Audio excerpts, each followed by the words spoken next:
Good afternoon, one and all. So it is Saturday. It is the effects of COVID-19 on the family, the blueprint. And today's discussion is on domestic violence. So we want to ask you to take this time to like, share, invite your family, invite your friends, and we're going to have a very good discussion this afternoon. We want to break that cycle. We want to get through the COVID-19 pandemic together. So feel free to share your experiences, persons who are victims, persons who may have been perpetrators. Let us share and see how best it is we can really put an end to domestic violence.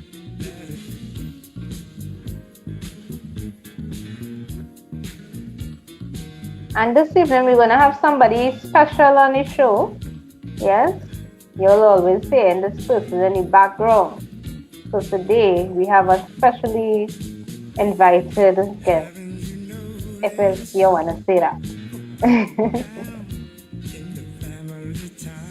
So domestic violence continues to be prevalent throughout Trinidad and Tobago, and the women's arm of the Heliconia Foundation for Young Professionals, or HFYP, added its voice to the conversation. In a webinar on Sunday, Vice President of Membership Dr. Annalise Percy said, most times when abused people are ready to speak, it's too late. Domestic abuse survivor Kamika McCletchy shared her experiences and how she overcame domestic violence. She was abused by her husband for 20 years. And I live in denial. I would not see it as domestic violence. I always used to tell myself, I am causing this problem. If I do things better, if I just not answer him back, it would be better. And I hear people saying, well, why she stay? She must be like, she must be stupid. These are things I hear persons saying. And I want to say at this point in time that leaving is a process. She said leaving a violent relationship doesn't happen overnight. People on the outside think it's just as simple as packing up your clothes and leaving. It is not. There is a conditioning that takes place over years, over time. You did not meet that person on Thursday and begin to hit you on Sunday. They would have conditioned you to believe that you are helpless. They condition you to believe that this is what you are worth. They condition you to believe that you are causing the problem. If you or someone you know is a victim of domestic violence and would like to hear more about Ms. McCletchy's story, you can view the full webinar on the Heliconia Foundation's Facebook page. Yeah. Yeah, good evening. Good evening. Yeah, that's a very hard thing to do, and I agree with her. Yeah, it is. And with this topic, it wouldn't be a one-off, we may need, because domestic violence is a very big thing. It's not just they talk about it now and it just go. You talk about it now and you forget about it tomorrow, right? It's something that affects persons in society each and every day, right? And so some persons may know it. Good evening, Candace. Good evening. So you have Tobago on the inside. And the thing about domestic violence, some may know it as domestic abuse, some may say domestic violence, and others may know it as intimate partner relationship. Right? And domestic violence, when you think about domestic violence, you're thinking about people that you are in a relationship with, people that you may live with. Someone, the perpetrator, taking control. Good evening, Mrs. Lewis. The perpetrator taking control, the perpetrator being very much dominant and abusing that person, whether it's some persons only think about the physical aspect when they think about violence. When people hear violence, they always think about the physical, but it's just more than the physical. So welcome to our specially invited guest, chill and coffee. Big up, big up, big up. Much love. Radio Irie TT, Chica J, and it's always an honor and a privilege to be amongst the land of the living, even though the times are very stressful. Yeah? Yes, Yeah? yes, yes. Yeah, good afternoon to the special guests. Welcome. Good to have you inside. That's all I have to say. Yeah. You're looking damper. I like your top. I like your hat. Yeah. Nice to have you. Nice to So have you this inside. burn team official shirt. So that's Yeah, positive. this with our TT official top. Yeah, as you Yeah, can bless see. and love. Yeah. Yeah. Right. So Mrs. Lewis was saying yes, mental abuse. And most times, as we know, a lot of persons, as I was just saying, thinks about the physical aspect of abuse. But it is more than just that. We have the mental, we have the verbal, we have financial, we also have sexual abuse. And persons think that if it is they're in a relationship, there's no way possible that sexual abuse can happen, which is not true. There is sexual abuse in intimate partner relationships and marital relationships as well. Yes, so domestic violence is where one person takes control, they intimidate their victim, they seek to cause that person to be in isolation, right? So that means they don't want them to be interacting with anyone that they don't feel comfortable with, or they don't want them interact. They just want to be the only one having that close interaction with them. That person may also be stalking, monitoring where they're going, saying where to go, who to go with, what to wear. They want to control your finances. So it's more power and control. That's what domestic violence is about. Power and control. Right? And yes, we know that women and girls are mostly victims, but men are also victims as well.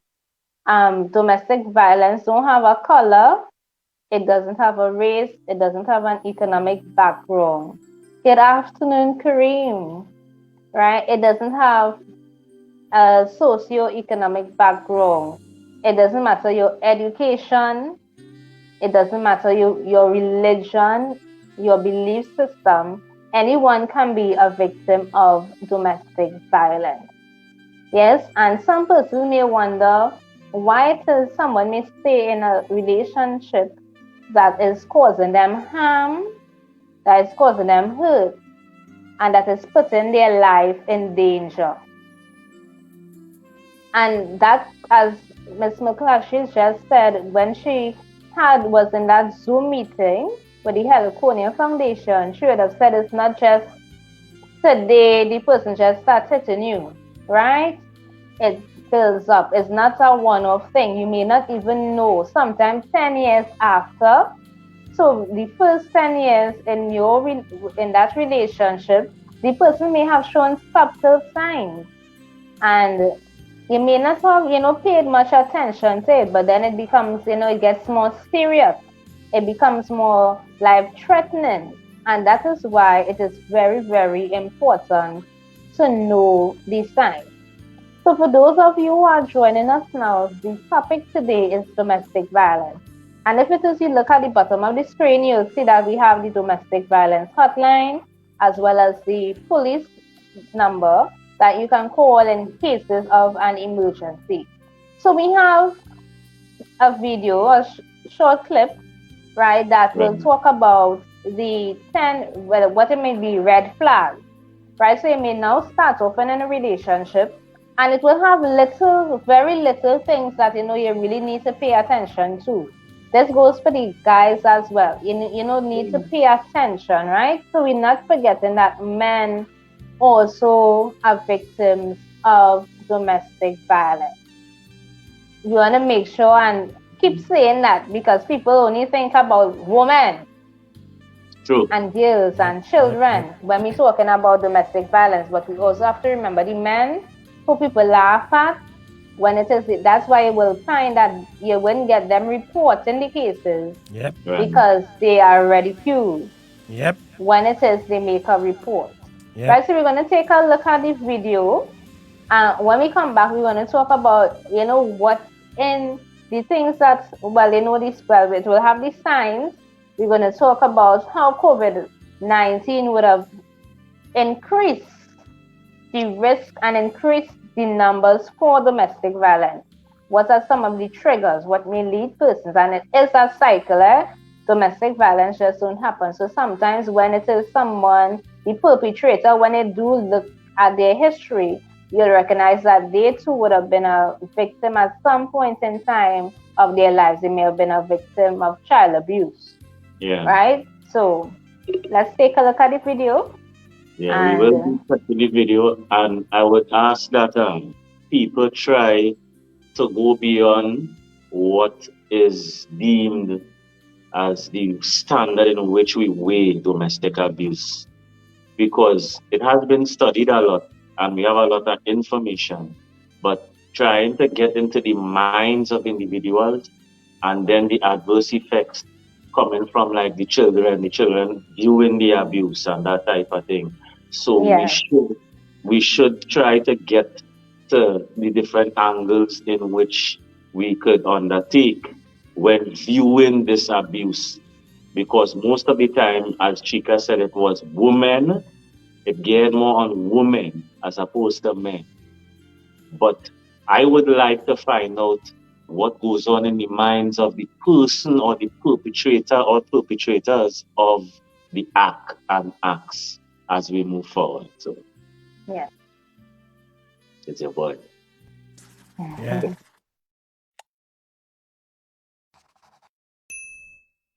When people think of abuse, they often equate it to physical violence, but that isn't where abuse starts or ends. Abuse can be physical, mental, or emotional, and everything in between. It is important to understand what constitutes as abuse and what you can do about it if you come to the realization that you are being abused. What follows is a list of 10 red flags you might run into if you are in an abusive relationship. This list is not meant to be the only red flags of abuse, and if you feel that you are being abused, please seek out help. There will be a short list of resources in the description for this video.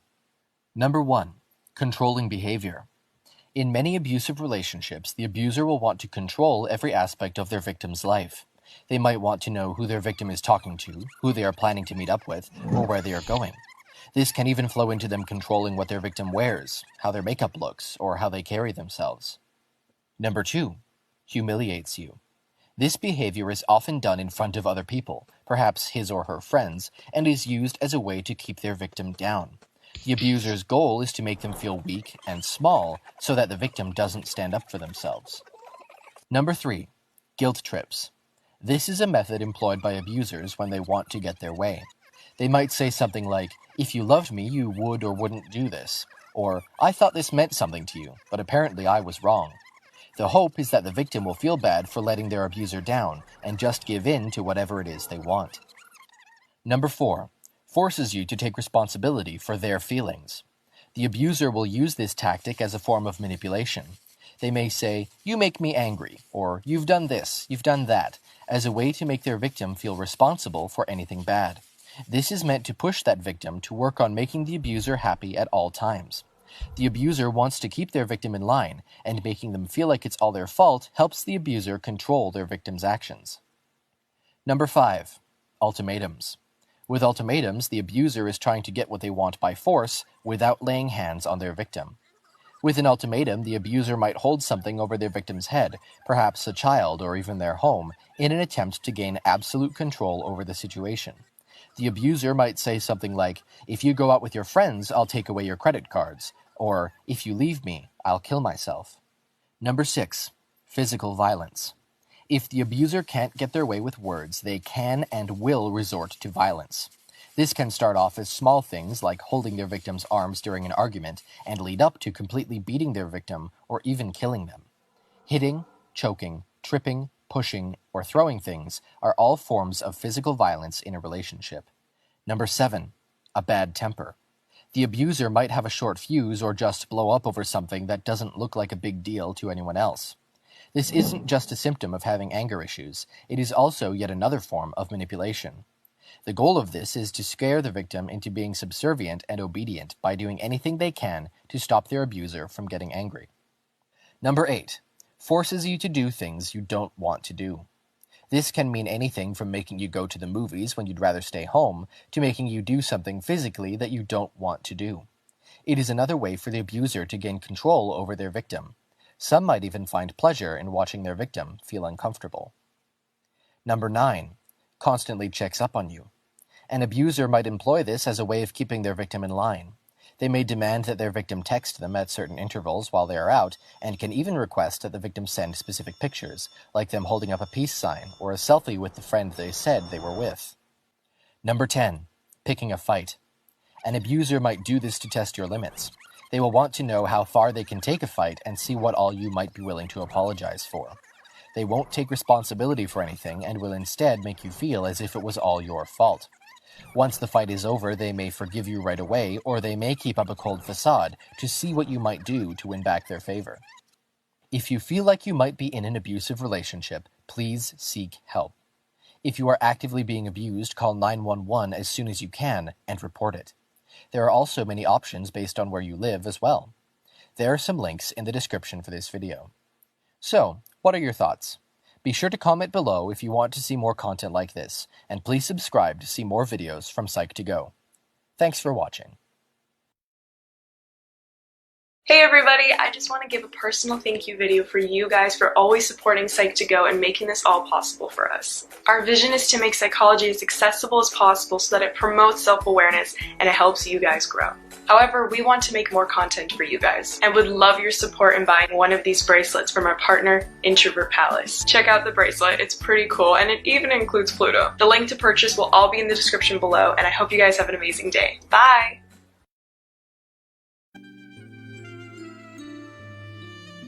So we back with Yes. we talking So big talk this evening.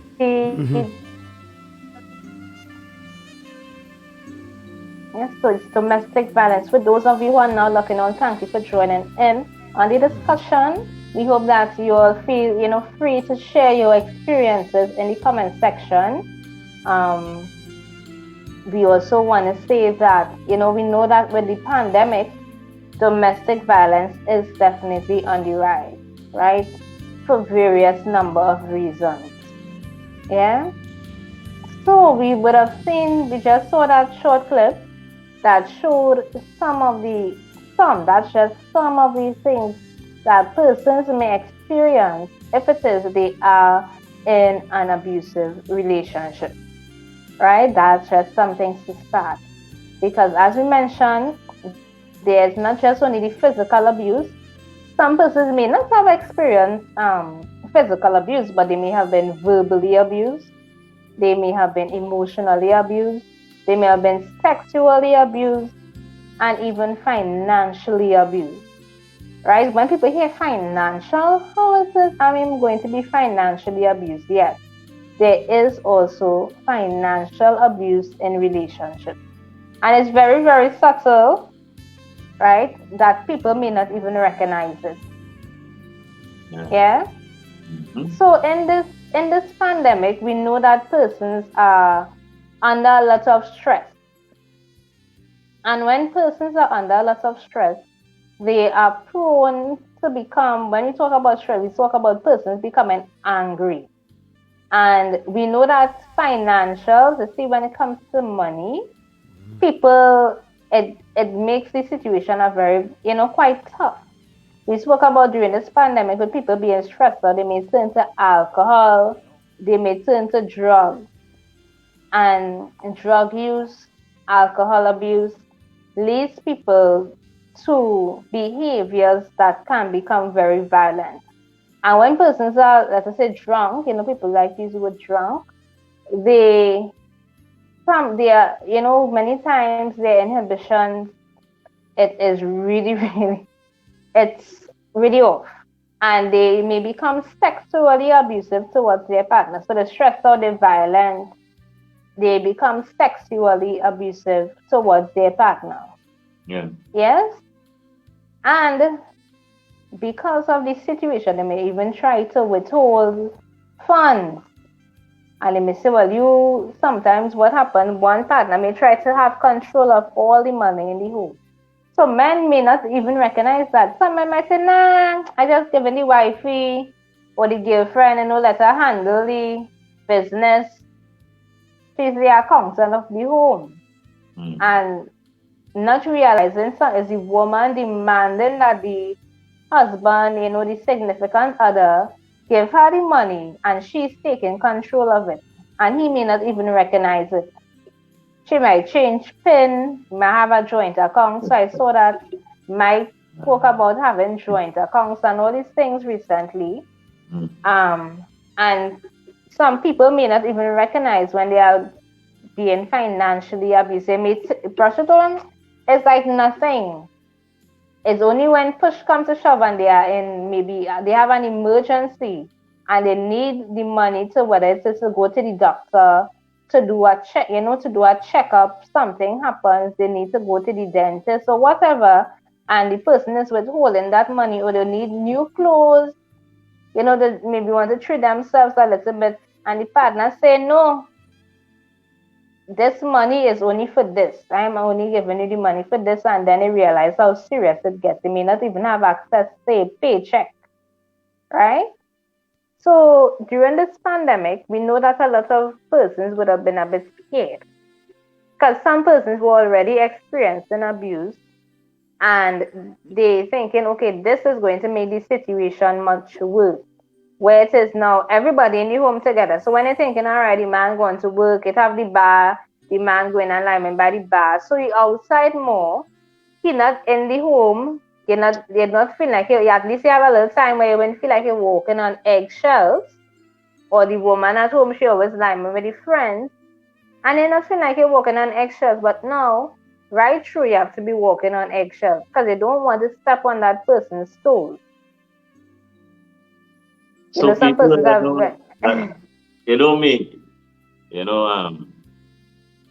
I like to speak from my personal experience. So that's why I'm here today. Chica might me know why I'm here today. Right? But personal experience, my Chica, coming up as a young person, my relationship with my mother and father wasn't adequate.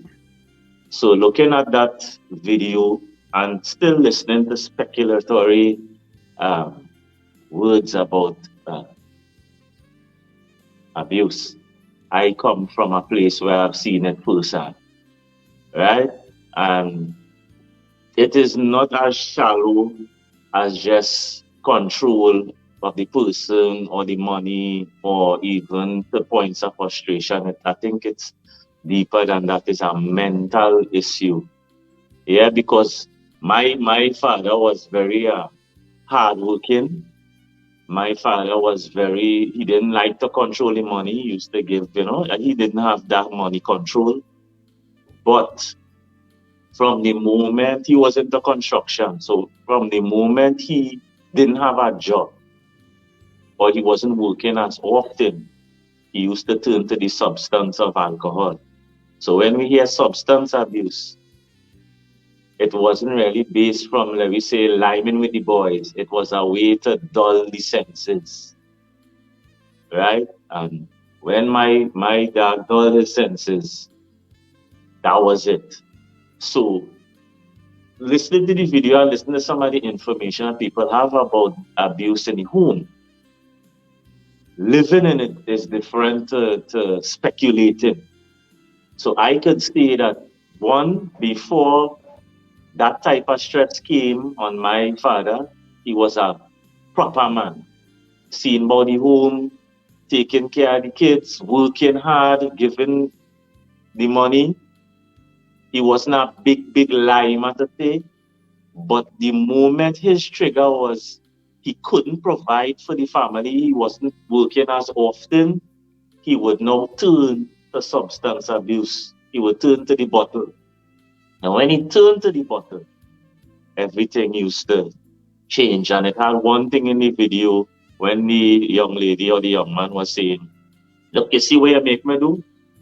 That was a phrase that was used when, he was on that type of the scenario. So I just gain only a little touching and out, you know me.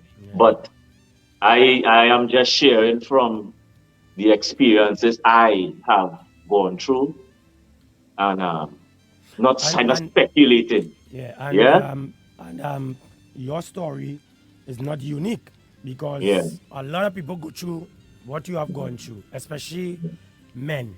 And as I said, I've been there. My first marriage, it wasn't physical, it was more mental. Yeah. And Chica, we have this thing about it's only when a man getting licks physically is the worst. But I think the worst is mental because it could be mental in various levels. Yeah. So in my situation coming from my mental and not maybe the abuser mental or even the person being abused, being the child, being that third party, right? My mental as a male in a home was I under 12. I can't, in my mind, I could not even protect my own mother. So when you see, that is the mental I was having. Right? That's the mental I was having as a young man coming up in a home where I can't protect my mother because I seeing things happening and I can't do anything about it. So when I see the dynamics of abuse in the home, that is my dynamic as opposed to we looking at abuser and abusee, right? The dynamic is in the home because of the effects of COVID-19 on the family, right? On the family and not the abuser and the abusee and the tactics abusers use it abusees and the psychology. And the heart of the matter is what I am here, today, tonight, when I'm looking at it. Right? So me as a young man, I felt like I couldn't even protect my mother, I couldn't protect my sister. I was the only boy. In case something happened, you know what I mean? And that was my mental going through that particular situation. Yeah. Yeah, so, but Chica, when we look at it, sometimes we have to ask the question, why do men, or why are men especially, so abusive to their spouses? Now, we have women who are also abusive to their husbands, or the male counterparts. But when we look at it across the board, being mental alone, and as Sheila was saying, he saw this happening, and I think Candace just said something too. Sure. Candace is also saying, as a child, she grew up seeing her father abuse her mother. So for me, I thought abuse was only physical and sexual. Right. So there we go. Like, for instance, I remember saying something like this. Children will see their father beating their mother, and the psyche and the mental of it is when after the abuse take place, you're seeing father and mother going and hugging up in the bedroom or in the living room. That used to send me mad. So the question is, I as a child now saying, but wait now, I just see daddy slap up mommy, or mommy slap up daddy, and all of a sudden they're going and hugging up and kissing up. So what that leaves? The child now will figure confused. Is that normal? Exactly. They will be confused. They think it's normal. And it's love. So if you wanna, we wanna say good evening to Jean on the inside. Good evening, Jean. Right. So, right. So you wanna welcome each and everyone to the discussion. We are talking about domestic violence.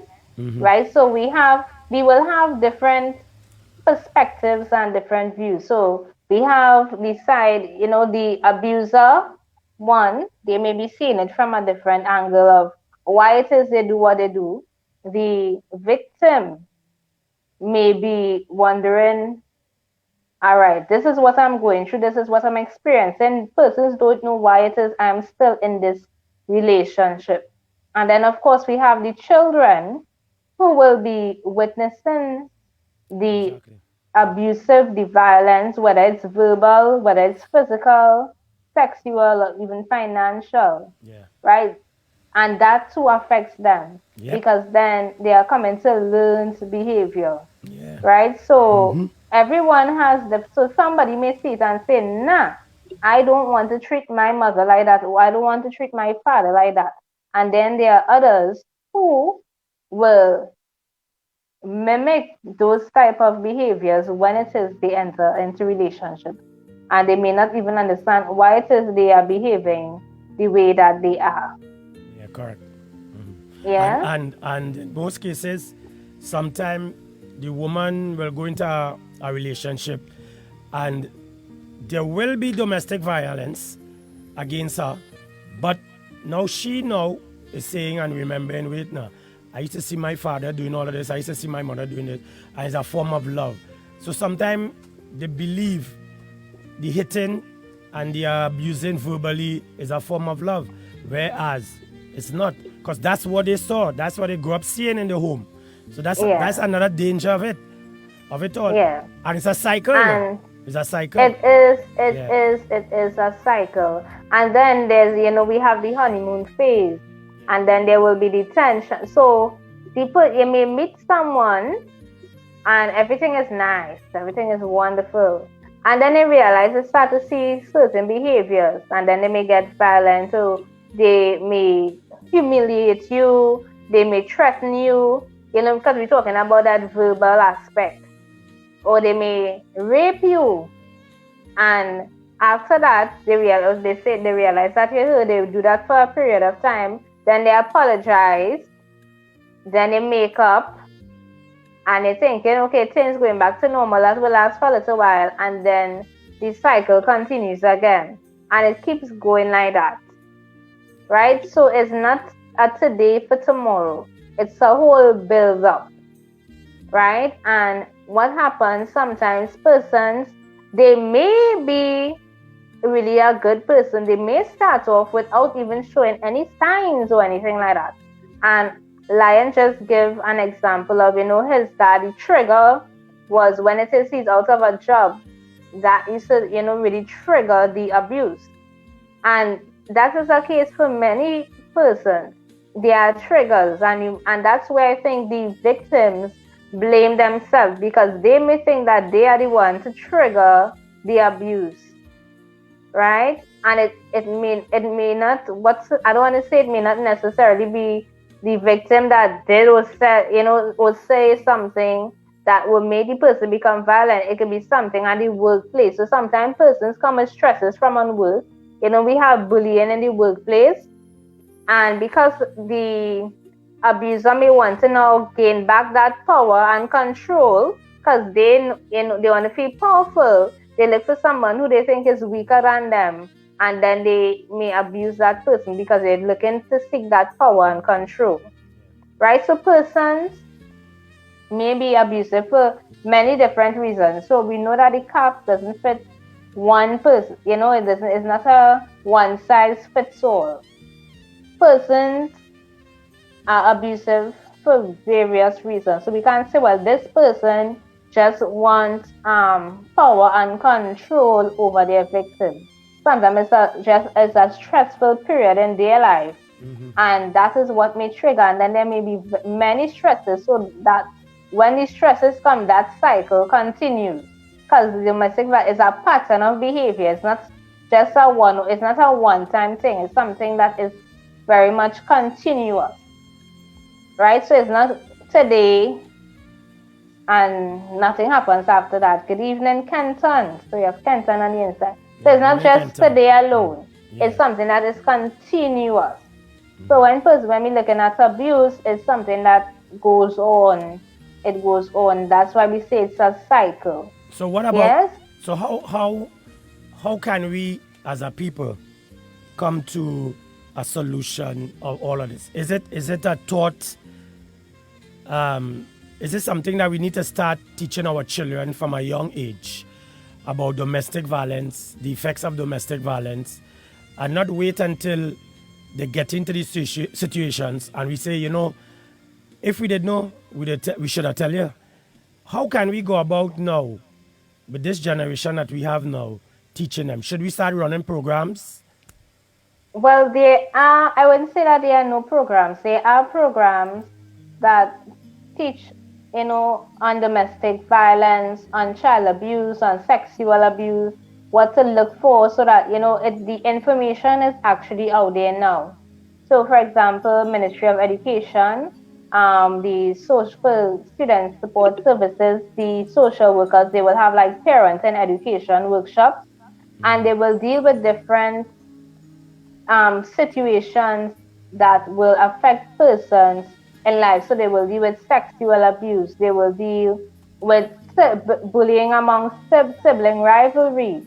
It will have so many different things that they talk about, even parenting techniques and a parenting styles, all these different things, because sometimes what will happen is some person's parenting style, it is very much on the when you look at it, it is abusive, right? They are violent towards their children, and that affects the child. So in the long run, you see that long-term effect. So some persons may have anxiety attacks, some persons may have anger management issues, so they may not know how to deal with conflict and how to even communicate, so they will feel, sometimes they feel like if they're in a box and they cannot express themselves. So they have they have low self-esteem.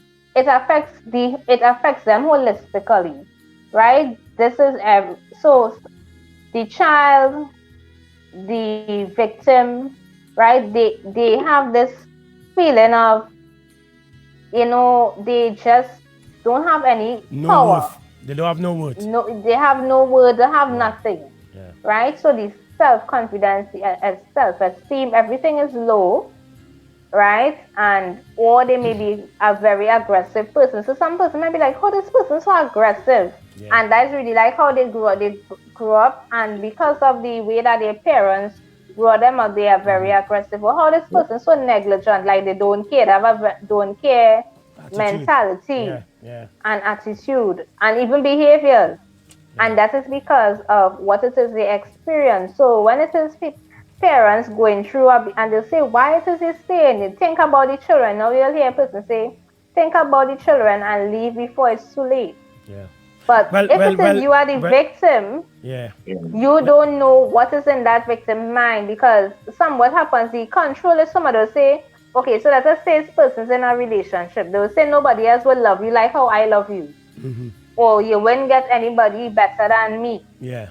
I taken care of you. They will guilt trip that person. But we have that aspect of it. Yeah, but we say it's not a one size fits all. Yeah. Each person's abusive situation is it may be different, it may be similar. The interesting thing about this conversation is that at some point in time, each and every one of us was abusive to someone. Yeah. In various forms. In various forms. It is easy when it is at the extreme to diagnose. That's like somebody who have an extreme illness. You could diagnose it to the extreme, but in all of us, each and every one of us has been that person abusing somebody. Yeah. When I was coming up, you see, the reason why, when I saw it, I could have seen it in myself. Right. Explain that, Shulon. I could have seen it in myself, because it's like, if you have, as Chika said, anger issues, mentally you must deal with it in order to get over it. And it's only when that anger overcomes you, you become irrational. It is beyond your rational thought. So we learn rational as we go along in life, and know what to say, how to say it, control your anger. Don't just beat up everybody you see, conflict resolution. But at some point, Mike, and some point, Chika, we abuse somebody. Right? At some point, and it may not. We abuse people at some point, but in this aspect, it is an extreme now. So now it's a behavioral, as Chika would say. So we go take a break. Yeah. Right? And come back. So you listen to the effects of COVID-19, the blueprint with our social worker, Shamika James. We're talking domestic violence. All right, this evening, listen, this is a topic that should be talked about basically every day, especially during these times. So we're gonna come right back. We take another little break. Go take a little wee, suck a little ice cream, but we'll be right back.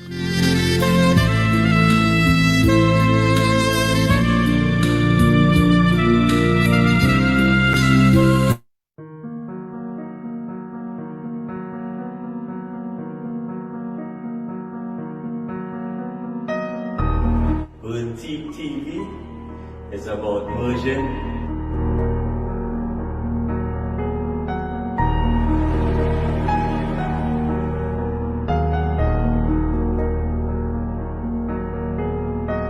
Boutique TV is where we bring the vibes.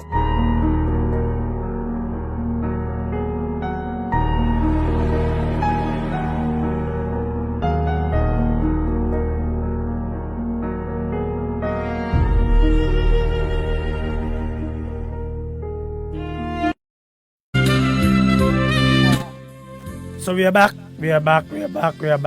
So you guys can see the numbers that's running on the ticker tape under the screen, and you can call them. So we discussing domestic violence. All you hear my voice going, it's all your fault, you know. I ain't no honey, I ain't nothing, I can't suck nothing. Too much domestic violence on my side because I ain't getting nothing to suck like orange and stuff, right? So that's as much I could say. Mike, be careful, be careful. So we have to say yes, we abuse knowingly and unknowingly. Yeah. So sometimes we have to really pull back and pay attention to even our behaviors as well. And persons may wonder, do perpetrators seek help? And yes, there are abusers who will seek help when they recognize that they are hurting someone that they actually genuinely love and care about. So they may say, no, I really didn't mean to do that. Yeah. And they may, reach out and seek help. So it's not just only the victims of abuse that can seek out help, but persons who are perpetrators can also seek help as well. Because there's a reason behind it. And it's a lot of things that, take place in the mind. A lot about, even self-control. How it is you control your behaviors? How do you control your emotions? How do you control your tongue? Because there's a saying, what you'll hear, a lot of men may say, woman, the mouth is put them in trouble, right? Because a lot of times, so persons, they may just see, okay, the man is being physically abusive, because that happens a lot, when the man is physically abusive, but then you'll have the woman that is verbally abusive. Mm-hmm. So she may use very harsh words towards the man. She may belittle him, as I say, emasculate. Yep. Right? And people don't take those things into consideration. So a lot of... Mm-hmm. So how would we go about now, Sheila and Shamika, in bringing awareness, not just to the society, the population on a whole, but awareness even in the homes? And where men is concerned, how can we now bring awareness more to men, per se? So one... Mrs. Lewis is saying some don't apologize when they hurt their spouse. Sorry, yeah? Sorry. This topic is so broad in universal parameters. Yeah. It's a try to pinpoint. It come like looking for similarities in cancer in person. You see, I think we could when you say awareness, we need to, that is an individual thing. The way persons even go about addressing the co-workers, the daughter, the son, as your spouse, your significant other, you had to learn that all of us have that tendency. Most of us have the majority of it under control. So most, maybe out of how much 1,000 might not hit a woman. 9 out of 10 women mightn't hit a man, but they have certain parameters under control. But there are others that need work.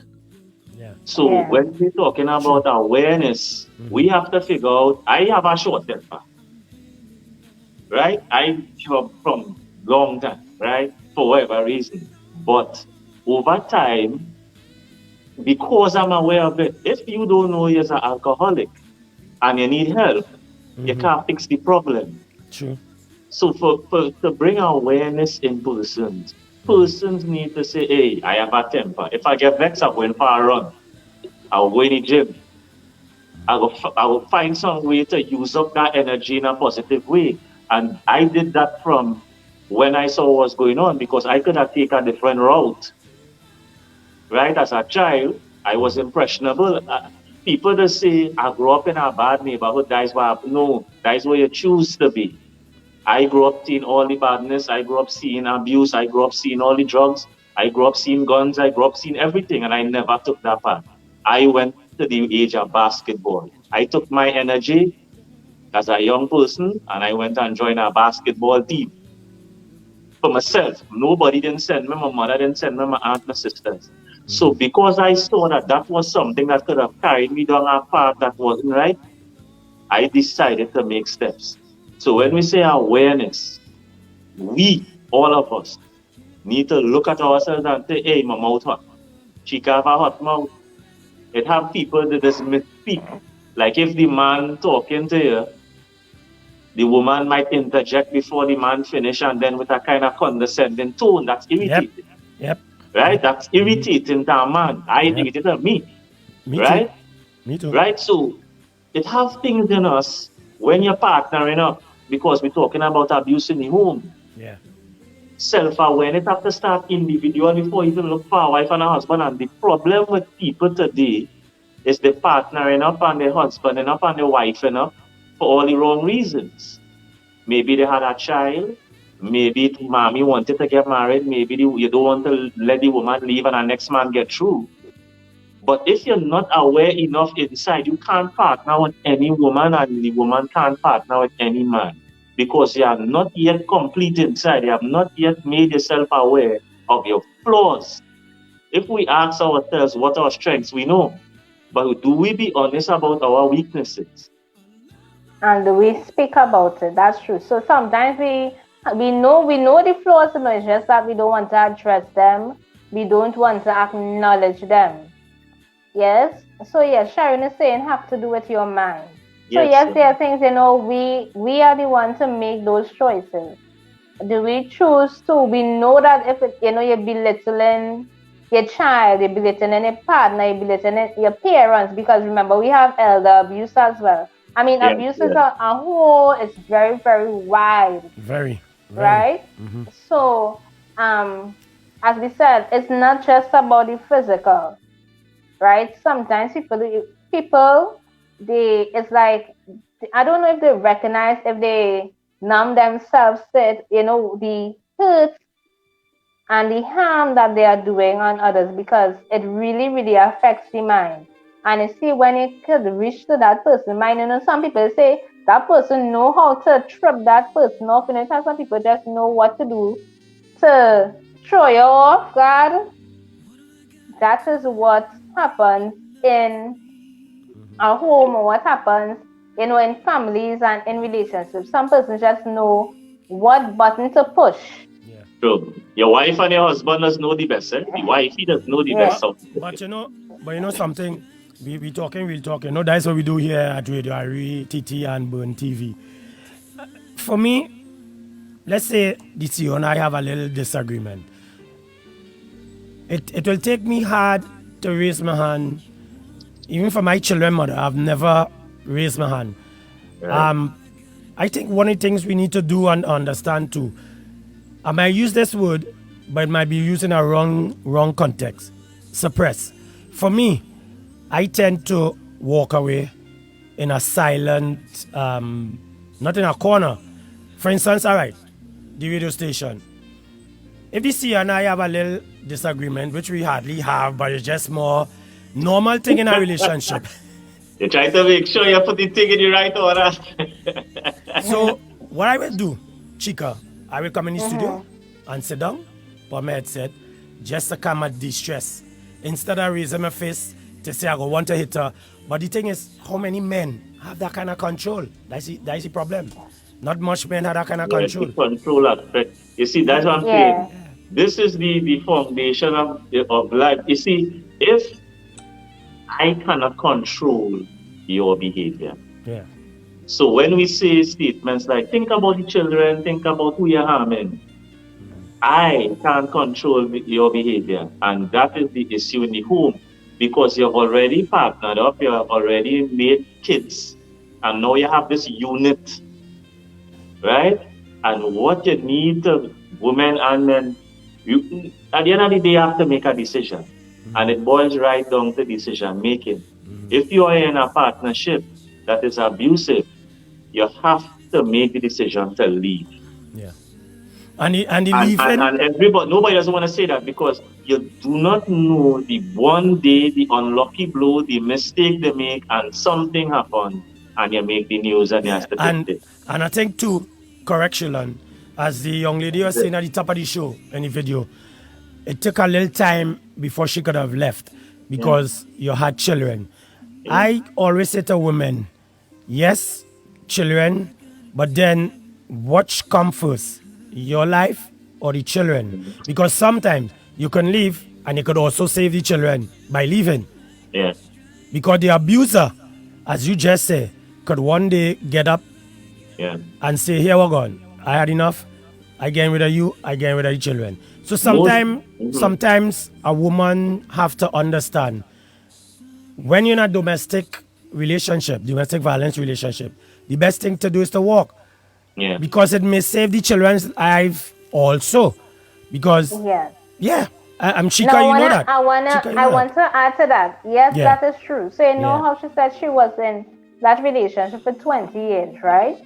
Now, 20 years in a relationship is very long. So Candace is saying, yes, sometimes leaving is not easy. And here's why leaving is not easy. One, if it is you are being financially abused and the man has control, so he said, don't worry. He said, he is the one who's going to handle all the finances. You don't have to work, stay home and see about the children. That's a start. Right? Sometimes some young women, they may not even further themselves, so they don't know what it is like they don't have any experience out there in the job market. Right? So their confidence is so low, it's like, how am I going and get a job? That's one. Two, what happens is sometimes the abuser, they isolate them from family and friends. So they feel as if they don't have anyone to turn to. And besides that, even if it is they maybe possibly have someone to turn to, let us say their family members, the generation before them, their mother may have gone through that type of abuse. They may say, no, you have to stay with your husband. You should not divorce. You should not leave. You have to stay with your husband. Think about your children. So some persons usually think about your children in different ways. Think about your children. You should stay. The children need their dad. These things some persons may say. Yeah. Right? And let me add also, Shamika. And this is something, again, I've been saying for years. You have parents, some, quote unquote, your daughter will be abused because we can add men, but not much men will go home and say, Daddy, she beaten me. But in the case of a woman, I've experienced that with a lot of people here. They will go to their parents and say they're being abused home. And in most cases, it don't be the father. The mother will say, we're leaving him for, you have a house, you had this, you're going to lose that, you're going to lose the cow, the chicken. If you understand what I'm saying. So you're literally pushing her back. So they don't have the support. Instead of they take you in and they help support you, they send you back into the... So that's what I'm saying. So sometimes that is where it is hard to leave. So we have Mrs. Lewis saying sometimes one of the spouses is not working, the other is working, and the other party gets upset with their spouse. And they are not aware of how harsh they are and how hurtful things they say that penetrate into the individual. Right? Well, she has experience, boy. That's you has experience, boy. What the hell? Talk to she. I gotta help her.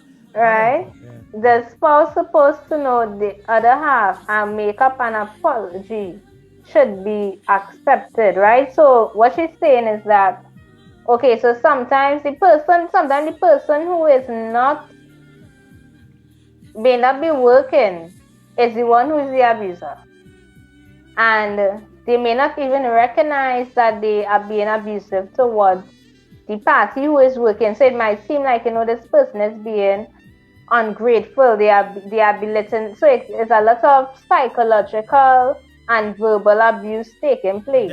But then you have to remember, it's a twofold.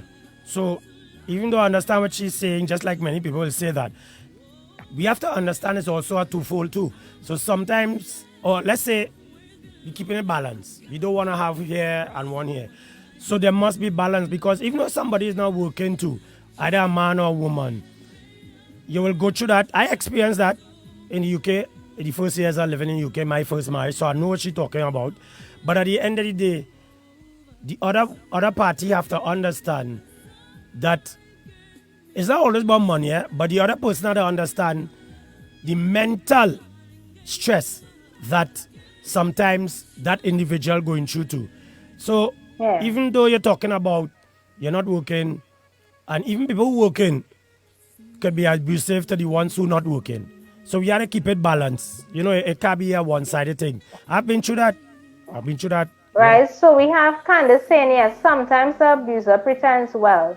So when you seek help, no one believes you. Mm-hmm. And that is true. So they will have a face on the outside. Cry wolf. And everybody, and they pretend, everybody thinks, this person is real good. And that time, the person is either they physically, it's all that going on behind closed doors. And people like, why does she leave the man? Or why does he leave the woman? These different things. And that time, they don't know what's going on behind closed doors. A lot of people, they are surprised when things happen. So if it is you see someone leave, that's not your business. It isn't really your business, I will say, to say why it is the leave and the man treat them good and the leave, or the woman treating them nice and they have everything. What's so wrong? Right? But you don't know what is going on behind closed doors. Sometimes people see children acting out, right? They being violent in school, they're given trouble, and they're wondering why. It is because of what is going on behind closed doors. So let us remember, behind closed doors, some persons may be victims and they come out with a smile. So nobody knows that person is a victim of abuse, right? The perpetrator comes out very pleasant, right? Very, very much pleasant, helpful to people in the society. Sometimes it's a community leaders, it's pastors. Remember that victims, perpetrators, there's no face. You can't look at somebody and say, yes, that person looks like they're an abuser. Listen. Well, that person looks like a victim. You can't tell. You can't look at somebody and say they are this or they are that. But listen, domestic violence is so big in Trinidad and Tobago, well, all over the world, but we in Trinidad, that even people in the highest authority, both male and female, abuse these boys, but because of their... are also victims. Yeah, so and people, because of the status, they wouldn't say anything. All right, here's the problem. Here's the problem when we start to go down these types of roads. And we need to be very clear and on track, because we could say a man's status has nothing to do with the way he behaves. It have men who have no status and you swear there's a king, right? So in reality, women, men, kids, if you are in a position where there's a possibility that the person you are trusting can end your life, you need to vacate that situation. Nobody needs to believe you. Yeah. You don't need to tell Tom, Dick, Harry and say he does pretend. You see, we have a culture in Trinidad, right? We have a culture where you want to tell your friend and your friend don't believe. Nobody needs to believe you. No, you don't need to care. Listen. Because sometimes that escalate the whole violence. Yeah. When you assess your situation and you realize that this gentleman or this female just stab up she significant already and sit down in the house. Yeah. So don't want to be man. Right? So regardless of what the man do, she have no right to take his life. Nope. So and if you look at the social media with that particular woman, people started to get empathetic and sympathetic with the woman who just take her life. And that's my problem in Trinidad. Right? Once it's a woman committing the act, they are very everybody on Facebook gets sympathetic. And then hold on. Empathetic. And the words they say is like maybe she was getting. But when a man only talk loud, it's something else. Yeah. That's true. So men, women, circles, right? If it is, you are in a position where your life is being threatened. Yep. They hate the situation. Yeah. Correct. Don't study what your mother will say, your friend will say, your granny, who you're carrying and talking your business. We like to talk with business too much in Trinidad. God, that cold mature there, boy. Too much women, friends know their business. Mm-hmm. More than the person who inside the house. Yeah. Right. So when we want to, we need to understand that when that children involved, it's family we're talking about. Your vibes have to be different when it have children involved. You need to secure the kids. Yeah. Because you don't know. Right? And the psychology, it could extend to somebody who want to dominate, who have issues, who want them. The psychology could go all over the world and back. You wouldn't know exactly the psychology of somebody who's inflicting harm. But Shamika, let me ask you this question. Yeah, so before you ask me the question, Mike, so to what children saying in terms of vacating and not telling anyone, because as you mentioned, there are persons who will tell you to stay in the relationship, and that is one of the problems with sharing with others what it is you're going through in the moment, right? Sometimes they are the ones. So we have safe houses, right? We have shelters for women, which is very much confidential, so you can't put it out there. Yes? And when it is you make a report to this, let us say, see what is going on. What you do is you pick yourself up, this is the time. You have to plan strategically. You have to think, okay, this is my window of opportunity to get out, right? There will always be a window of opportunity. This is the window of opportunity. Take your children. Sometimes you may have to make very hard decisions because there are places they may have shelters and they may not have, boy children and that sort of things. But there are certain sacrifices that you may need to make to ensure that they are safe. Sometimes you have to make some sacrifices that you really, really would not want to make. But there's the victim and witness support units. We have systems in place. There are systems in place in Trinidad and Tobago that really is there to assist persons in abusive relationships, right? Especially the physical, where it is a life and death situation, right? So, as I said, yes, it is you're talking about some person may say it's hard to leave, but once it is your life is on, your head is on the table, you don't know what it is could happen, right? You don't know when that person is really going to trip. Sometimes the person may threaten, and they may threaten to end your life, and they not believing it. Nah, that person won't do that. No, if it is they are letting you know this is what they will do, believe it. Don't say no, they wouldn't. Believe it and get out of this. As you say, it may not be easy, we understand that, but once your life is at risk, your children's life is at risk, there is help. Yeah. But right, there is help. So go to the ones that it's confidential. You don't need to tell a family member. When it's safe and it's strong, they may know where you are, but you can't divulge and say, okay, this is where I am. That's why they encourage people not to have contact with persons outside, because they don't know who will leak the information. Because talk, people talk. Trinidad, Yes, the talk, and that puts person's life in danger. So when the person thinking that they are safe, they are not safe. So that is the challenge with sharing all your information, all your business. It puts you at more risk. Right. So you don't want to put yourself and your children at more risk. Yeah. Yeah. So when we look at we talking domestic violence, because this topic we could talk this for the whole month. When we look at the young people now today who get into relationships, what would you say to them in the sense of not knowing the individual life background, both parties?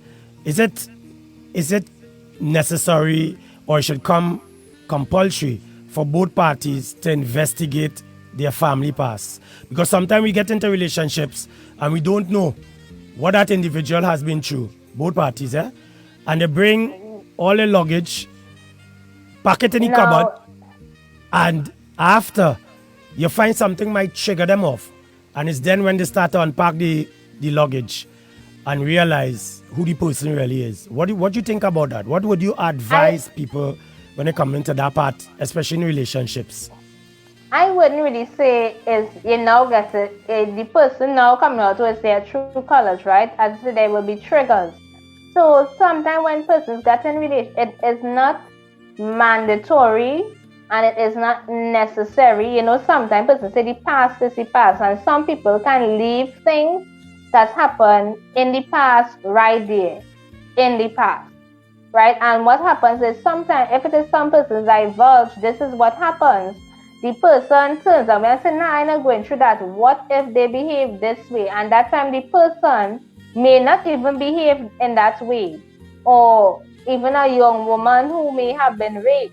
Some persons, they like, as soon as they hear a young lady gets raped, sometimes it turns them away from that young woman. Or they hear that a man grew up in an abusive relationship and automatically they say this man is going to be abusive too. That is not true. Right? So the person, if it is they decide to share, right, they get into really know one another before they make whatever, commitment, right? They are the ones who they choose to share that information, right? And that's the thing. So when it is you share information, that means the person trusts you enough to understand. Right? They ain't telling it, so you can say, no, and it becomes judgmental. They want you to understand, okay, so if it is you realize I behave in this way, kind of like maybe pinch me and let me know, okay, here what? We need to work on this. So okay, if this person is, you could say, okay, maybe let us go and get some counseling. Help the person. So, Mike asks, as young persons starting to date, big up Miss Bartholomew on the inside. The topic is, abuse. Domestic abuse. The CEO said the past is the past. I would agree to disagree. I would agree to disagree. Young persons, I want to talk to the youths because that's what we do. Yeah. Young men and young women, the advice I would give when you're now starting to get to know a male or a female along the lines of abuse and abusive tendencies or red flags in relation to relationship would be how the person deals with conflict. So the honeymoon phase done and you had your first falling out. You should pay close attention to the way, whether it be male or female, the person deals with that particular conflict, because the anger is like a bushfire. Yeah. Right? So if you notice, most of the most atrophic domestic violent acts is from a place of anger. Yeah? We want to get that clear. So young persons, if you're getting into relationships, nothing wrong with it, it can go, right? But that first fight, that first argument, that first conflict, after the honeymoon phase, after the hold hand every minute and kiss up every minute, right? Look at how that person handles the conflict. And every conflict after that is where you should measure the person's temperament. All right. Because again, every act of abuse, even if it's monetary, even if it's mental, even if it's physical, even if it's sexual, there's always come from that rage, that uncontrollable bushfire. Yeah. And the first thing, the first spark, let's be a falling out. The first fight or fights or disagreement, right? See if the person will just not talk to you. They might block you and they talk to you until they could speak. See if the person wants to argue every minute, every minute, every minute. See how the person puts out what bothered them. If they sit down and they tell you, well, it was A, B, C, or D. See if they like to grab your hand and squeeze. Ladies, young ladies, you're going out with a guy and all you fall out for the first time, and he had a tendency to hold you like this and squeeze, run. Yeah? And the same will go for Father, children, no father should be holding the daughter hand with strength and shaking it. You see, people have to understand that once I could put my hand on you and I ain't touching you for something nice, then I'm making contact. So, youngsters, I don't know the blood hot. And you all know that we would have had an incident last year where a young lady did stab a young man who she was in a relationship with. And young girls know they're very aggressive. Very violent. Right? So that is what we're looking for. Now, we ain't saying nobody can get vexed. I still had my mouth hard when I happy. So when I vex, my mouth might be 10 times more hard. Right? My mouth, the way I express myself. My mouth hard, but only at particular times. Right? So see how best the person handles conflict. That would be a red flag right there. That would say, oh okay, I could mash some bricks. You're pulling out one time, but you're looking on, you're watching, you're looking. Because to test that, it takes time. Right? So that would be my point of view when coming to young people getting involved in this kind of world. I second that. I second that. Especially when you're getting intimate. Fellas, ladies. If the man wants to choke your neck, lock your neck, at some point, you have to understand that we have been conditioned in a very strange way as males in society. So we have to pay particular attention to even in ourselves what we like. Right? We might like that, but that don't mean the young lady like it, you know? Exactly. And that's where... Yeah. So if we communicating, then it's okay. Right? So again, anger is like a bushfire. And ladies' mouth does fuel it. I have always said it. If a man, a woman's mouth is her strength, and the man's strength is his strength. So when a man is angry, it's like you start the flame and then the woman come with the kerosene and the gas and just amplify it. So both sides of the fence. So guys, now if the young lady is seeking to diffuse, so you're looking for partners who diffuse and not escalate. Right? You want a partner if you have a fallout, all right, I get vexed, I talk all what I say and it's done. Right? You want somebody who quick to diffuse the situation and to escalate the situation. Right? Guys and ladies. Yeah, chicks? Yes.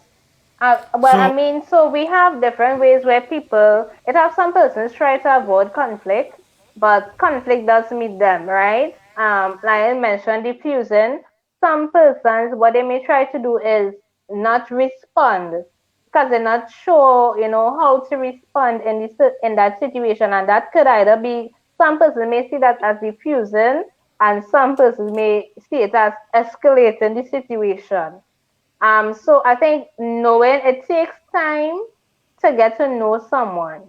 And for everyone, it could be young people, middle-aged. we have to, really get to know that person and try. No, there's no way that you're going to avoid conflicts because there are some things you will not always agree on. I don't think it have anybody in any relationship say they never disagree. I don't know how possible that is, but even if it's come down to eating a meal or drinking water, who like it hot or who like it cold, there will be disagreements, and we have to, really try our best how to deal with it. Self-awareness is very important. Lion did mention that earlier on about self-awareness. We need to look within ourselves and really acknowledge and address. Right? So we're not just acknowledging and say, yeah, I have a flaw, but no, we need to address it as well. Right? So we need to keep that in mind. Now, this is a topic, as you said, it's very wide. Yep. It have a lot of things to talk about when it comes to domestic violence and how it is we deal with it. So it won't be just a one-off. You'll need to continue this discussion on domestic violence. Also, and how it... Also, Chick, we need to look at domestic violence in the workplace too also. Well, that will be bullying in the workplace. Bullying. Right?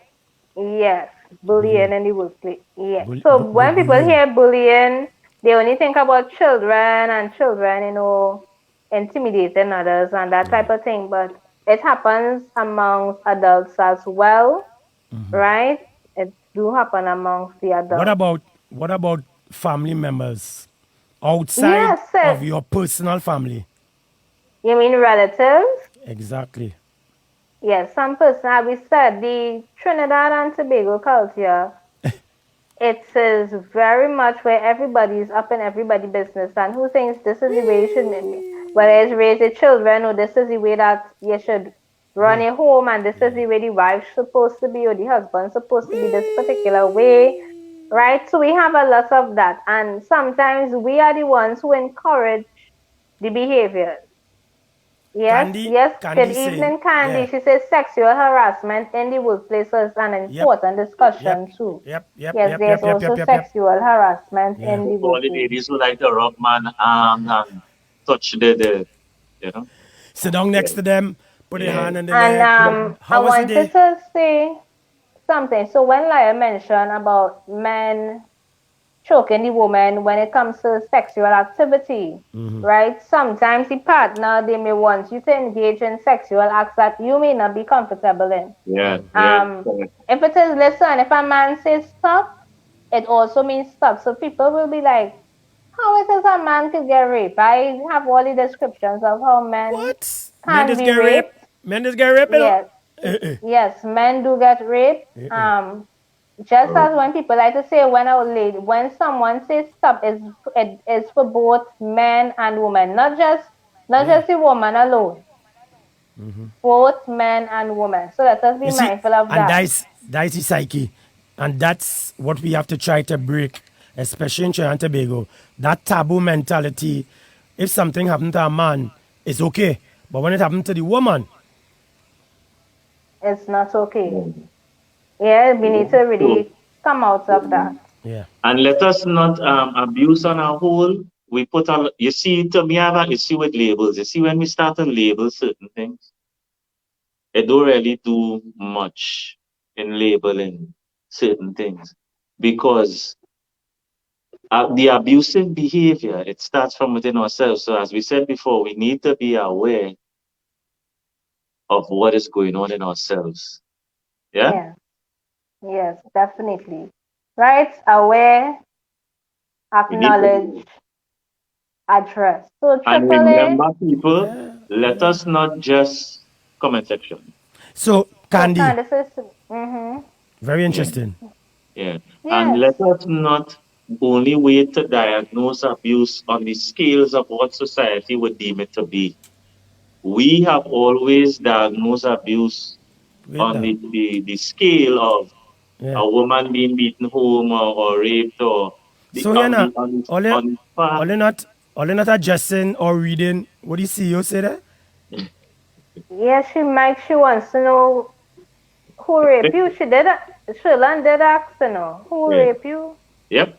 My headphones Right. are off. I was talking to my son. I don't hear Right. nothing. That's it. There. Right. So let us not only Yeah, focus on the extremes of yeah, abuse because yeah. all of us have been abusive. Yep, yep, And yep. if we you see that a lot of things could fix in society when we start to look at ourselves in the mirror. Mm-hmm. True. Because it's easy, all right, let's say a young lady is being abused and she gets out and she goes to, the safe house and she starts to move. She has a sense of fear now because you don't know what that guy. So even in let's say legislation and in the law as well. Because there are a lot of times the man find with the woman living and kill the woman and kill himself. Yep, Yes. yep. And Yeah, that is why we say that the yeah. talking to this one, that one, and You man bringing know where you're people in working your and you're business. dealing. You don't understand some Yeah. man. You put a woman together, you know where she mother living, you know where she works, you know where. So go into a Mm-hmm. safe house for a couple, whatever, right? Still, Go find your there, still. there is no protocols Yeah, that protect the individual or the woman or the man yeah, beyond a certain parameter. yeah. Yeah. So let's say a woman is being abused and she calls the hotline. People, the hotline is on the Yeah. ticker tape, right? Mm-hmm. She gets to a safe house. Let's say the safe house gives her 3 months or 2 months Mm-hmm. accommodation, Mm-hmm. right? She has kids. She needs to get her things. She needs to get the kids to a safe place. She needs to go back to work. No. Mm-hmm. This man knows where she works. This man knows where her in-laws are. The in-laws are. This man knows everything about it. You all were together. So just coming up with awareness protocols and what you shouldn't do, even in legislation. You see, the thing is, we just only have placard because we want to go and drink rum for COVID to live and we go on the beach. But we're not addressing things in society that Yes. they Yeah. belong Yeah. before COVID. Yeah. We're not lobbying things. Yeah. How many Yeah. women we saw, right? Big up Smexy, because we are about protecting our ladies, Yeah. right? How many women we saw the men found them and killed them, and Yeah. that was on the Yep. news, No, well, that's what I was saying to Shulun. right? When So you look at it, we need to either lobby for changes in the law, the legal, and the yep, protective, correct, so correct. that the ladies who actually want to come out and they get out, they are not protected from reprisal because there's a mental state this man is in. No, When you look at men taking their life, they're mental in their mind. It yeah, goes beyond just I trying to normalcy. control you and I Yeah, want to feel normalcy. dominant and I want to feel on top of things. For you to kill the Yeah. children, the wife, and yourself, that is mental. So No, even you have to, evaluation of the situation, we yeah, don't have evaluating authorities to say, okay, this person make a phone call, she's being abused. They are right. evaluate the man, or the But person doing the thing. the abuse, Because if you don't have a proper evaluation, you can now say how much protection this woman would need for how long. but Shulun, Exactly. let's go even deeper. As Candy saying, there are loopholes in the law books, and I totally agree with that because if we know in society today, especially in Trinidad and Tobago, that most of the men are the perpetrators to domestic violence, what are we putting on the law books to Mike, you got protect to to understand, protect the it's woman? different to make legislation for the protective arm of women, right? The thing is, remember when you call the number and you are placed, it's not like if you're in protective custody. So let's say there's a witness in a drug case. You go into protective custody, witness protection custody, right? So it needs to have a domestic protection custody. You don't need to write that into law, you could lobby for that. And that could pass it. You don't have to go Yeah. through. You see, the things we just quarrel for on Facebook and the things we need, we ain't putting the right things in place. So if you had a protective custody that would range, or the man would have to be held Yeah. Well, and evaluated. this is what I'm saying. That is the What part is that is the part that is missing, where y- they actually hold the Exactly, because if perpetrator. That is it. They leave them on the loose. They don't Right. And they just they leave them on the loose. They may even have restraining orders, but as Lion rightfully said, they know where the young woman is working. So when they come out, let us say they go back to the same place of work, or they go to their relatives' home, their mother, so they know where the in-laws live, they go. And there is someone that we know that would have been their situation. You try to get them on to the next live to share their experience, right? All right. They can go the restraint. That's why people a lot of time they try not to bother with the paper, because sometimes they will say the authorities are waiting until something happens then to do something. Right. So sometimes people say they wait till they're dead. Then right. So let's read. Let's read Sonali. Say what Sonali say, and then I'll say something. All right. So actually, I knew someone who had to go to a safe house. I knew she went, but many of us friends and family couldn't know where until she came out. And the guy was going mad, asking everyone where she and her child was. And that's why it's so no one, as we say, no one, that's why sometimes they take away their phone and they have no contact. It's sometimes it's that strict. No contact, but what happens? Right? In situations like these, our present situation as a country, and the as Mike and Chika Candy said, the law and then the governance of which certain things are handled is different as opposed to any state. Now here, as I say, if you are a key witness in a drug case, you are now allotted a detail of protection throughout the case. If the case lasts in a year, you have police protection, you have a safe house. This is the thing, right? So we have to lobby, or persons who are interested. These are things we could lobby for. All the women's rights, the women's activists in the country, these are the things they need to lobby for to ensure the protection of women who want to get out of this situation. Right. So that's one. What we had to look at also, and I have been lobbying for that for years now. I'm gonna delay that. Who in society today, in governance today, putting things in place when it comes to the male fabric of society? We focusing on the females, we protecting them, but then when the men commit domestic violence against their loved ones, who is actually holding the man sit down? Now, I'm saying it in this way, but in a serious note. Let us talk. What is your purpose? What is your reason? You shouldn't have a reason for killing her. What is hamburging her? The mentality of I keep losing you guys. The mentality of the guys, the men. Yeah. The mentality of the men. Who's addressing that? Who is putting the men in a safe home also? We get psychologists, we get people to sit down and talk to them, because you know what? These same men, they have sons. They have sons. Right. So the issue is who is standing up for the men, because the men need help also.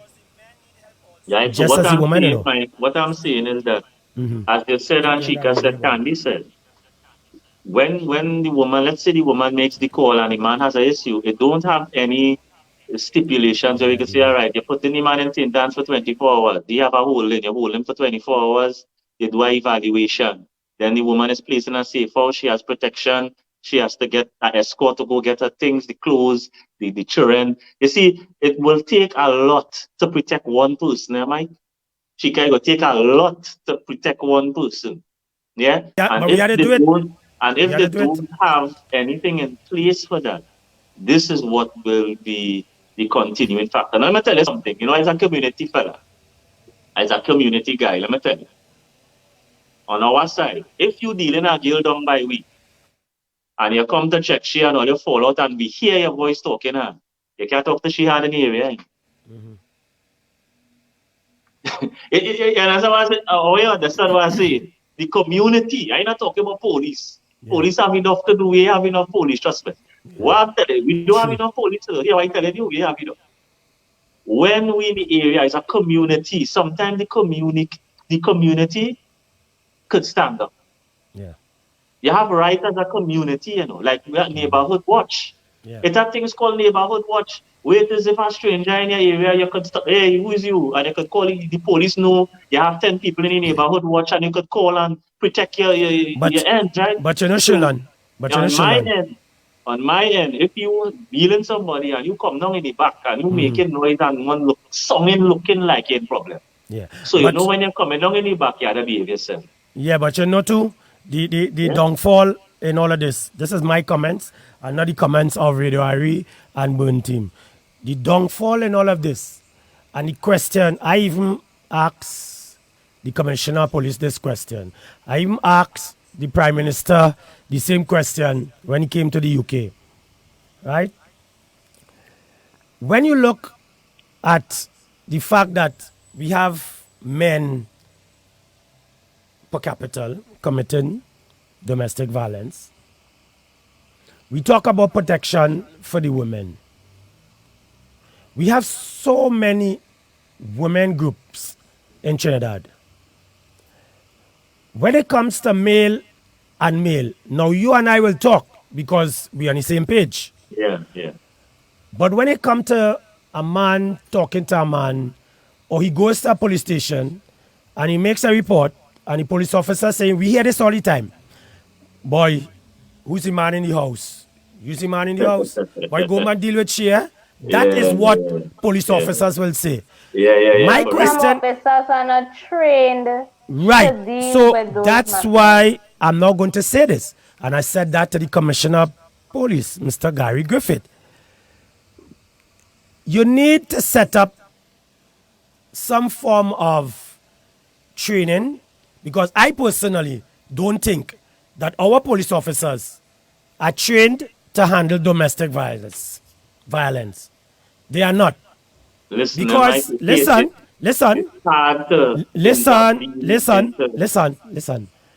You report your woman beating you. They go come to your home. Your woman looking nice, you know. Out of the 5 officers who come to put you out of your home, one of them tackling your wife, you know, or your woman, you know. Listen. That's not all officers, eh? No, Let's just- I'm speaking from experiences of the past. What makes it hard, Mike? What makes it hard? I know this life going wild. Chica, what makes it hard for police officers? And people don't understand that. Remember, 1, your home is your private residence. 2, you're married or you're common law or some kind of thing like that. You're living together, that kind of thing. And what happens a lot is that whether it be man or woman in doing or receiving, they have a make back kind of thing. So I will make a report. The police will. I have seen that. Me too. Time and time again. Me too. You make a report. You say the man meeting here. The police come to assist you out, and you're going back by the man. Yep. True. You're going in Penal Station, you make the report. You go in San Fernando Station, you make the report. After a while, the police them going and get fed up on you, and therefore people don't understand. So that's what from the instance we say, leave. So the onus is on the because you use a police officer, Mike. The onus is on the victim. If you use a police officer, a lady come make a report, or they jump in the jeep, or they going down to sort out the woman. And next week, 2 weeks after, she inside back with the man. You're not going to waste your time. You're going to get fed up. Good. So what, Shamika, what do you think is the reason for that?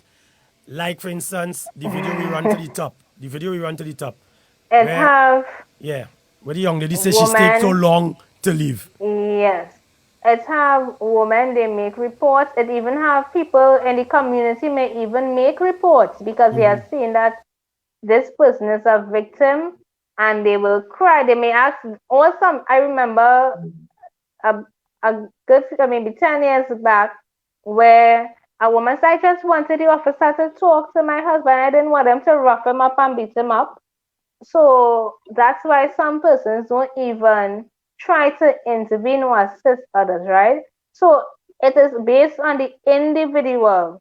Yeah. So when it is a getting out, don't have one foot in the door and one foot out. Right. Make up your mind. I am going. I am leaving. I Oh am not shucks. coming back. Oh shucks. Oh shucks. The Right? bank book. Because The bank account. Oh shucks. The car. and We just buy. sometimes what happens now recently this year, right? Okay, so let me read this. This was long here. Right. Right. So Sonali is saying, can I just that sometimes state witness protection don't always work because here in my neighborhood there was a neighbor who witnessed a murder that happened in the scheme. Of course, this is a small neighborhood. The word was passed by the person went into witness protection. That was 2 or so weeks after the crime, 3 weeks after said person was murdered. Mm-hmm. Right now, it have all the protection that we talk about. It's as we say, sometimes people they talk. So you tell one person, or even they are. We're not saying these are all officers. We know that there may be some officers that may leak some information. Somebody knows somebody and they get the information. Sure. And then, of course, we have the victims who feel like, so let us say they do have contact with the abuser, right? And the abuser keeps calling them, oh gosh, girl, you know, I love you. Like in that situation where you see the woman running back, oh gosh, you know, I want to see my children, and they talk to them, or the person may actually, because they felt that they had this love, they want to get that feeling again. They missing the desires. Remember, that person is human. So if it is a missing whatever they're missing about the person, whatever they would have considered as good, they want to feel that again, and they may go back. They hoping that the person change within that time, right? So sometimes that is the reason that they go back on something. They go back and they just want the person to maybe calm down. So when they call the officer, they ain't thinking the officer coming to rough up the man and saying, they just, oh, officer, just talk to him and let him calm him down. And they hoping things could just get back to some sort, but that is not how it works all the time. You see a life in danger, your children's life in danger, there is help out there. See what it is. You can take that chance. Don't say, well, you're going to risk Your life. And hope that the person ain't kill you. Take the risk of saving your life. You have a better chance when it gets out. So you want to protect yourself, you want to protect your children. Right? So on that note, yes. On that note, we want to thank everyone for tuning in, for sharing your experiences. So we had Lion today, specially invited guest sharing his experiences as well, right? And we need to deal with the awareness, acknowledging and addressing our flaws as well, so that we would not be abusive to persons we are in relationships with, we will be abusive to our children. You know, we really want to work on ourselves. You know, it really starts with us. We will talk about all sorts of things in the community and what is it, but it starts with the individual. Yes, so thank you one and all for tuning in. And tomorrow, if you want to de-stress, we have Sweaty Sunday, bright and early, 7 a.m. Yeah. Yeah? Yeah. So again, people,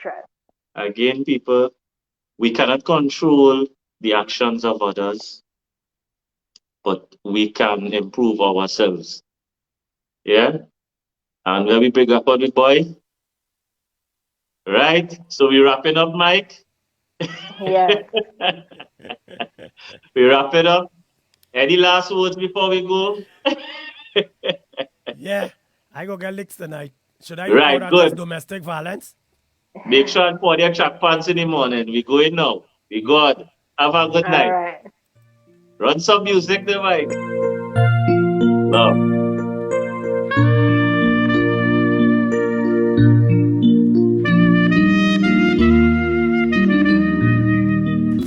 So this has been the effects of COVID-19 on the family, the blueprint, and today's discussion with Shamika James was domestic violence.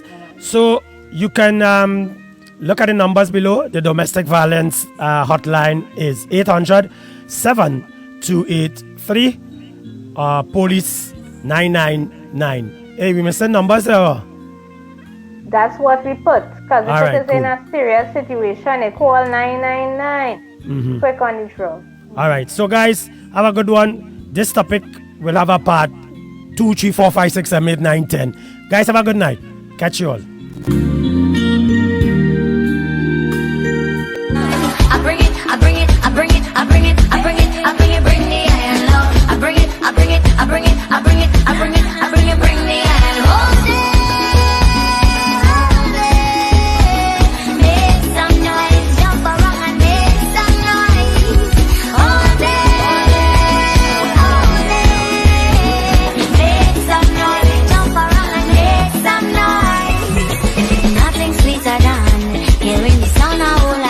This is Igir Riri from Basic Unconventional Raw Nutrition, inviting you to Sweaty Soca Sunday with your girl Chika J. You don't know.